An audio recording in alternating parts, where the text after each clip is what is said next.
Welcome to the Y Connect podcast. As the heartbeat of the community, the Y is a connector where people of all ages and walks of life come together to elevate their health, wellness, education, and essential life skills.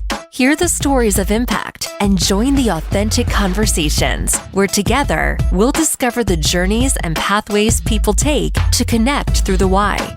Now your hosts, Zarina, Robert, and Allison. Welcome back. Welcome back. We don't have our partner with us. We don't. She wasn't able to make it today. Zarina had a conflict, so we will miss her for this special episode. But we will catch her up on all that she missed. Absolutely. And I know that she will miss this episode. I know she will. I definitely have had some important information to share and ask. But we will absolutely do our best to make sure that we fill all those gaps for her. I love it. You know, I have the distinct pleasure of introducing a key figure in civil rights, in a pillar of strength and advocacy within the YMCA and the broader Atlanta community, Dr. Walter Young. His unwavering commitment to equality, social justice, and community empowerment has shaped the YMCA's mission and impacted countless lives. The Andrew and Walter Young Family YMCA, named in honor of Dr. Walter Young and his brother Andrew, stand as a testament to their legacy, and we are deeply honored to welcome Dr. Young to Y Connect. Welcome again, Dr. Young. Thank you. Very welcome. We're so glad that you could be with us. Thank you so much. Dr. Young, I'm going to begin with the first question. And I know you and I have had many opportunities to just kind of talk about your history. And before we get off the podcast, I will share the story where you and I were driving back from where did we do that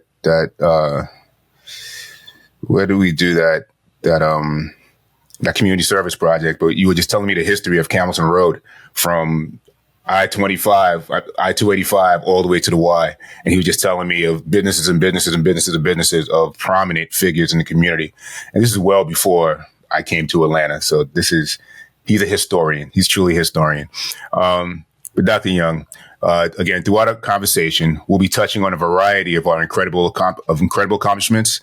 So to begin, as I understand it, after earning a BA degree from Baldwin College in Ohio, you followed in your father's footsteps by attending Howard University Dental School.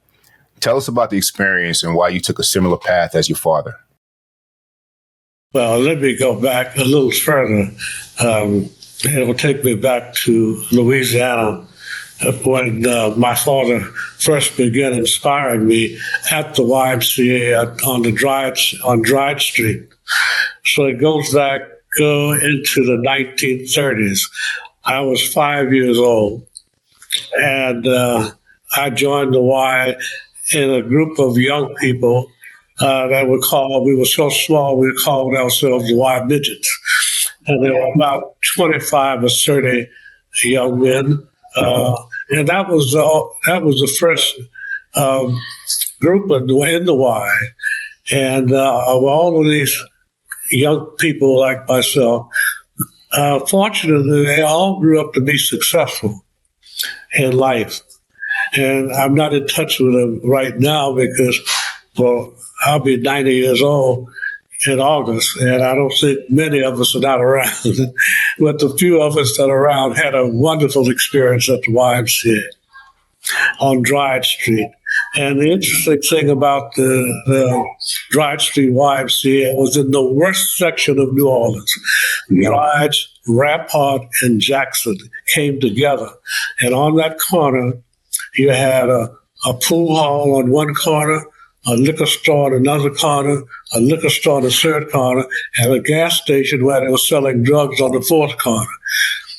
We had to walk past there 50 to go through that intersection to get to the Dryde Street YMCA. So can you imagine some kids 5, 6, and 7 years old walking through that environment? But we had a goal in mind. We had been touched by the YMCA and the young men who helped to develop this program for us. And we knew that there was something waiting for us that was good. So we weren't afraid to walk through that gauntlet of ill repute to get to the Dry Street YMCA. We had a goal in mind, and we walked through that gauntlet just about every day. And we had a good time. We didn't have much at the Y, but we had good leadership. We didn't have a gym. We had a sand lot, and we had a little basketball goal, and we with a ping pong table, and all of us had to share that one ping pong table, and we had to take turns against each other. So there was a system that no one person, even though he was winning all the time, could stay on that ping pong table. We had a system rotating, so all 25 people got a chance to play ping pong. So that what it did, it taught us teamwork, and it taught us how to get along together. And boys 6, 7, and 8 years old, I'm not going to say that we didn't have any problems, but they were handled very well. And back in those days, we were taught we were taught discipline, and we were taught through leadership at the Y. So we did listen to our counselors, and they kept us in line and taught us some of the issues in life that I carry with me even today. After then, as I grew up, I went to, even before then, when I was in elementary school and high school, my mother was a school teacher. And back in those days, if you were a school teacher and you got married, you couldn't keep a job. So she worked for my dad's business, and he had an insurance company next door to the Y. So I know a lot about after-school programs because I didn't go home. My mother wasn't at home after school. I went to the Y. Andrew and I went to the Y after school. So on Saturdays we were at the Y, and after school we were at the Y. So our whole lives were developed and built around our experience at the YMCA on Dry Street. What a Incredible. Testament Absolutely to incredible. the Y's strength and helping you in your journey. It is no wonder you and your brother have been such pillars in our community, really around social justice and equality. So I want to ask you about some of your times in New Orleans. After you had been in the U.S. Navy, I understand, and you'd been a dentist in the U.S. Navy, you returned to New Orleans where your father had a dental practice. And during that time, you became an active supporter of the All African Students Association lunch counter sit-ins at the downtown Woolworths and in other businesses in New Orleans. During that time, you were also introduced to Dr. Martin Luther King through your brother. Could you tell us about those experiences? Yes, well, the African students in New Orleans knew that I was sensitive to the world affairs. At the Y, I had an experience with Bill Mitchell, who was the director of the Y on Dry Street. And he also became the honorary consul to the government of Liberia. So he always had Africans coming in to his home and to the Y. So I felt very comfortable with African students.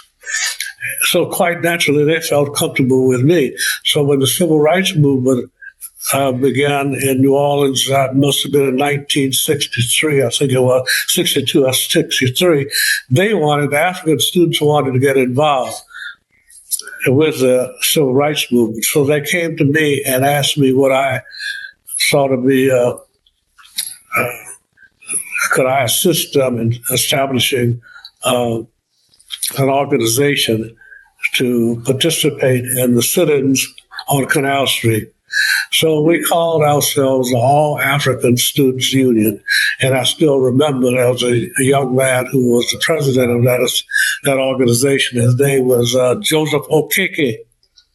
He is deceased now, but he went on to be a very successful PhD, and eventually he went back home to Nigeria. I saw him in Nigeria, maybe must have been in the early 80s or the late 70s.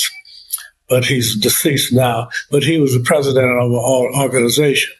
And we went downtown to Canal Street and we sat in and we sat in at not only the lunch counters, but the movie theaters.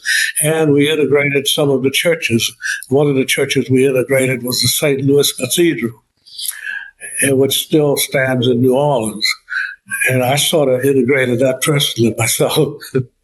Wow. But it was a very great experience working with these African students and participating in the early civil rights movement. Now, I used to visit Atlanta frequently back in those days because my brother was the executive director of SCLC under Dr. King. So I met Dr. King and I got to know him. And he talked to me about one day moving my practice to Atlanta and being the poor people's dentist. And they were, at the time, they had the March on Washington. He wanted another march on Washington, which was going to be a Resurrection City. So he had asked me to set up a health program for Resurrection City. Well, in the meantime, he was assassinated. And I said, I'm coming to Atlanta anyway. So I came to Atlanta and I opened my practice here on Cascade Road. And Campbellton Road wasn't far away. So I noticed there was a YMCA on Campbellton Road. And I grew up in the Y, so I said, well, I have a home here in Atlanta. And Jean Childs Young, who was Andrew's wife, she grew up in the Y in Marion, Alabama. And my wife was with me, Sonia Young. So actually, they spearheaded our involvement here at this Y on Campbellton Road. They started a swimming team. And that got Andrew and I back involved in the Y again in Atlanta. And of course, what we've done here in Atlanta is all history, I guess. But we've had such a great experience. And, you know, I'll be celebrating 85 years of membership in the Y in August. I'll be 90 years old. Wow. That's incredible. 85 years. And you look amazing. Can I just tell you? No, I mean, you defy that. You really defy the fact that you're turning 90. Fantastic. Thank you for sharing that. I want to celebrate it here at the Y, and I'm trying to have an event here to see if I can raise some money for this Y, for our programs here. So my wife has volunteered to assist me with that project. Oh, fantastic. And she's putting together a team. Maybe you can join her with that team. I would love to. I would love to. Allison, we have it on the calendar. I promise you we do. I know you do. I know you do. You and Montiel on the team. You have to have the space for us, and logistically, you got to help us out because we just started planning this last night. We've been talking about it a long time, but we've just begun to sort of we're putting it together now. So we need to have a meeting so we can sit down and discuss how we're going to get this done and what we're going to try to achieve in Atlanta on my 90th birthday. And what a wonderful thing to celebrate the renovation project at the same time, around that same time. Around the same time. A lot to celebrate. Absolutely. Absolutely. And Dr. Young, you know, our conversation with you today falls on the day before Juneteenth. Juneteenth marks a pivotal moment in American history. What does Juneteenth mean to you personally, and what parallels do you draw between the celebration of Juneteenth and the milestones achieved during the Civil Rights Movement? Oh, we celebrated Juneteenth Day here in Atlanta. Must have been in the 70s.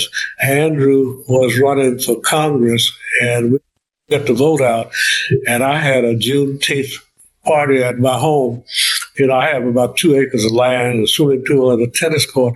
We had about 1,000 people down in that valley for Juneteenth, and we celebrated. We barbecued. We had 1,000 people on Juneteenth there in the 70s. So this is not the first time we're celebrating it here at the Y and in Atlanta, but I celebrated this in 1970 here in Atlanta. That's fantastic. Yeah. You really are. It was a purpose in mind. We were trying to get the vote out. Absolutely. 1,000 people. That must have been a lot of advocacy work in the moment, and as part of recognizing that historic occasion. I know that the Andrew and Walter Young Y and other Ys are also having celebrations tomorrow in commemoration of it. Yes. It was a very successful event. We had John Lewis was there, Julian Bond, and Tom Huck helped us to organize it. Tom Huck was the news commentator. We had a real star-studded event. We had some movie stars coming through. So Maya Angelou was a good friend of ours. I can't remember all the people. My wife would have a list of all the people that came through there. But it was a very successful event. We had 1,000 people on Cascade Road, which is about 3 or 4 minutes from Campbellton Road. Yeah. Right. Well, staying along those same lines, could you share from your perspective, what kind of progress do you think we have made since the 70s to today in terms of our celebration of Juneteenth and recognition of its significance? Made a lot of progress, of course, in America, and I hope that we can continue that progress this year and in the coming years. When I recall, we've gone such a long ways in this country, and we've been a role model for the world. I did a lot of traveling in Africa and business, through business and through my relationships. I served as honorary consul, following in the footsteps of the late Bill Mitchell, who was a director of the YMCA in New Orleans.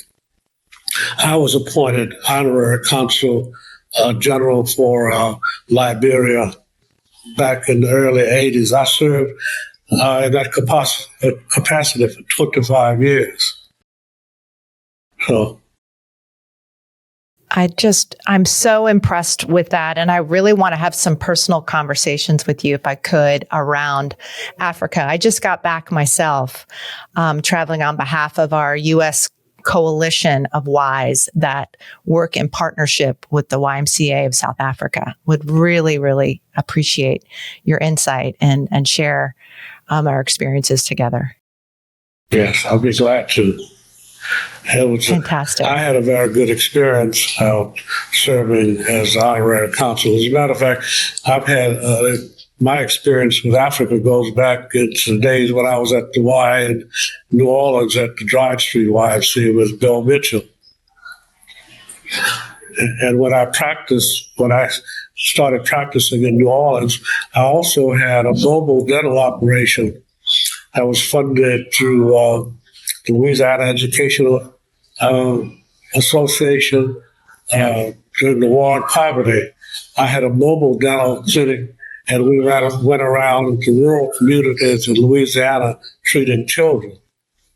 And also had a chance to take my mobile operation. I took it to the leper hospital in Carville, Louisiana. I worked on the lepers. And I also took it to the Peace Corps Center in Baker, Louisiana. I worked at the Peace Corps as well as children in public school systems throughout the state of Louisiana. Truly a life of service. And as I understand, when you moved to Atlanta, you did the same here in our city around addressing issues of dental health maintenance and establishing more mobile dental programs in schools and churches. Could you talk about that local effort here in Atlanta? Dr. King called me the poor people's dentist. So when I came here, Atlanta had a lot of poor people. So if you were really poor and if you got a a letter, a note from Dr. King or Dr. Abernathy or my brother Andrew Young or any of the SCLC ministers, I would treat people free. So I treated a lot of people free. I treated Danny King. He was my patient. Martin Luther King, Joe Lowry. Oh, I had all James Orange. I had all the civil rights leaders as my patients. And I treated them pro bono. All they had to do was have a note from Dr. King or Dr. Abernathy or Danny King, one of the church leaders, or Y leaders as well. Fantastic. That's amazing. That is amazing. Having you as a guest today, Dr. Young, is very meaningful for me personally, because I had the honor of being the Associate Executive Director here at the Andrew and Walter Young Family YMCA, named in your honor. What does the YMCA mean to you personally, and from your perspective, the impact does it have on the community? Well, the YMCA was an accelerator in my life, and it's invaluable to the community. And I want to see this Y reach out to this whole Southwest area. We're getting ready to open up a new Y, so that's a challenge for us. And I'm committed to see that we can get the message of YMCA throughout the Southwest Atlanta and throughout the city of Atlanta. So that's the challenge that we have. So let's start working towards that goal. That's my next goal. And I love how active you are, Dr. Young. Whenever there's a partnership that takes place at the Andrew and Walter Young Y, you are right in the center of that, really bringing people together. You know, I think about the Boys and Young Men of Color initiative, that strategy that Robert and Montiel and our partners at Morehouse have been working on, and you've been there along the way. Would love to hear your thoughts on that work as well. I'd like to have a lot more volunteers from Morehouse College and other colleges in the city of Atlanta. And we have had some progress in that area, and we need to work on that a little bit more. I'd like to see more student involvement. And I'd like to see more after-school program involvement. Now, I don't know how we're going to do that. Years ago, to go to the schools and talk to some of the problem children. When Diane King was director here, I went to Southwest, the Gene Charles Young. I went to the Tri-Cities, to all of the schools. Whenever they called me, I would go out and I'd speak to groups of kids years ago. And we need to reach out to the students after-school program. And hopefully we can find a way to have an after-school program here at the Y. I don't know how we're going to get that done. Right now, I think we're going out we're taking the after program to the schools. But I was wondering if we could find a way to get these students to come to the Y after school. That's a great challenge. It's something we need to work on. Dr. Young, if I can interject, we do have an after-school program here, but you are correct. We do go to their after-school programs at their school. We have 5 locations that we go to and serve at their schools, but we do have an after-school program here. We're trying to build it back up to what is considered to be the glory years, and how many students, teens, and youth that we used to have coming through our doors pre-pandemic, pre-construction, really during those years that I was just teaching before I was able to sit in this seat. So I definitely understand and remember those times that you were referring to. Yeah, well, I was a part of that program. I started that program with Diane King 25 years ago at this Y. And we went to, I mentioned all the schools that I would go whenever we were called to go. I always went, and sometimes I'd have a classroom of 20, 25 students, and I was all by myself. So I know it could be done. you have a staff to work with. I didn't have a staff then. I did. Very true. Yeah. So, We can't thank you enough for that. yeah. So that's why I'm very sensitive about that after school program, because that's a program that I started a long time ago. Well, as we have really been able to hear today with our conversation with you, so many contributions and experiences that you've had in your life around activism and social justice. What are you most proud of? Would love to hear about that as you look back. And then a second part is, what advice do you have for young people who really want to make positive change in their communities? So what are you most proud of looking back? And then what advice do you have for young people? I'm proud that I'm still able, at my age, to stay very active with the Y and the Y program, and I can still give back to this community. And I'm so grateful that God has given me the inspiration and the guidance to continue serving this community through this YMCA on Campbellton Road. We are very, very grateful for your support and your leadership. I know that every day, Montiel and Robert and the team think about that legacy and take it very seriously. And you guys are tireless around just the different types of programming that you're providing. The work with the At Promise Center, the swim team itself and the accomplishments of our swimmers. You all built that. You really had a hand in that, Dr. Young, in helping my us. wife and Jean Charles Young did more of that than I did. They developed the first swim team here. And of course, there's a school named after Jean Charles Young in the neighborhood now. And I've spoken at that school many times, and so has my brother. We've gone there many times to speak to the students at that school and Mays and all of the schools. We've been to almost every school in this community throughout the years. I like that. So you kind of touched on this last question, Robert, at the very beginning. I really love that you shared your why story. Robert, do you have an alternative question you might ask him? I could tell my first experience literally in meeting Dr. Young is when I was a wellness staff here. And he came into the Y, he greeted everybody as he still does. And I saw him walk over to the bench. And part of our responsibility as wellness staff is to make sure that everybody's set up well and if they need some help. And so I saw him, get on the bench, and he had about somewhere between 135, 150, maybe even 185 on there. And when I saw him rack it, and I walked up and I was like, "Do you need a spot?" And he was like, "No, I got it."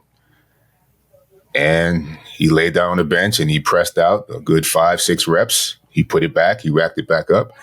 And when it was made known, exactly who I was speaking with, I was like, "Wow, okay." Yeah, that was absolutely an iconic moment for me. I was bench pressing 180 pounds when I was 80 years old. Yes. I did that. I did that on my 80th birthday. I pressed 180 pounds. Incredible. Incredible. Yes. Talk about being a pillar of strength. My goodness. And the reference that I was making earlier, Dr. Young, Montiel, and I were at UPS for a career fair and just kind of like a partnership type of thing. One of our board members is with UPS, so she invited us out. And I had the honor of bringing Dr. Young back to his car after it was over. And literally, so we came down 285 and we got off at the Campbellton Road exit and we're driving. So this is just a 2-mile stretch, maybe 2.5-mile stretch. And he was just pointing out different Black-owned businesses, prominent businesses that were all there prior to, again, older than us, way before I came down here to go to school. And he was like, and so I really got a quick lesson on Southwest Atlanta within those few minutes that we were on Camilton Road before we pulled up to his truck, before we pulled up to the branch. And, I think he's truly humble, because when he speaks about his history at this branch within this community, when he speaks about the community, you could tell he speaks with so much pride. He speaks with so much energy, positive energy about this community. And so, I thank you, truly thank you for all that you pour into this YMCA, all that you pour into everybody that walks through these doors at the YMCA, from the last staff member hired to the first member that joined. He speaks to every single person, every single day, without fail. And there's not too many people that really intentionally give off that type of positive energy. And, it's something that, despite whatever's going on, how crazy the day may be, we will always make time for when Dr. Young comes in to just pause and say hello and receive him the way he deserves to be received. Thank you. This is, I've noticed the summer camp that's going on here at the Y, and it reminds me of my summer camp when I was growing up at the Dry Tree YMCA. And our summer camp was called Camp Tobias. Tobias was one of the founders of the YMCA in the United States when Y first moved here from England to the United States. We wanted the Y to become to be developed in the Black community. Tobias was one of those leaders.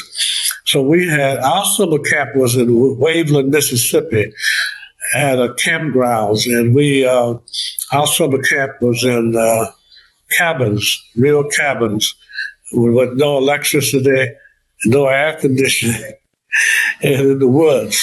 We had real campfires at night because you had to have campfires to run away the mosquitoes. Right. And while the campfire was going on, we would spray the cabins and close the windows so that we'd kill the mosquitoes. So when we went back in, we could sleep without mosquitoes. But we had a real camp. We had a real camp at Camp Tobias in Waveland, Mississippi. And that was a good experience because, we had kids who were 8, 9, 10, 12, 13, 14, living together for 2 weeks in the woods. Real good experience. And we didn't have toilets. We had latrines. And we had to take turns who was going to clean the latrine out. You know what a latrine is? It's a big hole in the ground, and you don't lie in it. And then you had to shovel the feces out and throw it in the bayou and stuff like that. It was real primitive. And we were snakes and mosquitoes and all kind of wild animals. We had a real campground. Well, yeah. It's evident that the Y has really been a through line, a thread for you and your brother your entire lives, and it comes out, and it shows, and that means so much to us. To be what I am today. So we are a product of our leadership. And the leadership of the Y has made me what I am today. So I want to thank the Y for all it has done in my life and my brother's life as well. Thank you for giving me the opportunity to serve. Thank you for listening to the Y Podcast. To continue the conversation or to find your closest Y, please connect with us at ymcaatlanta.org. and sign up for our newsletter, Healthy Together.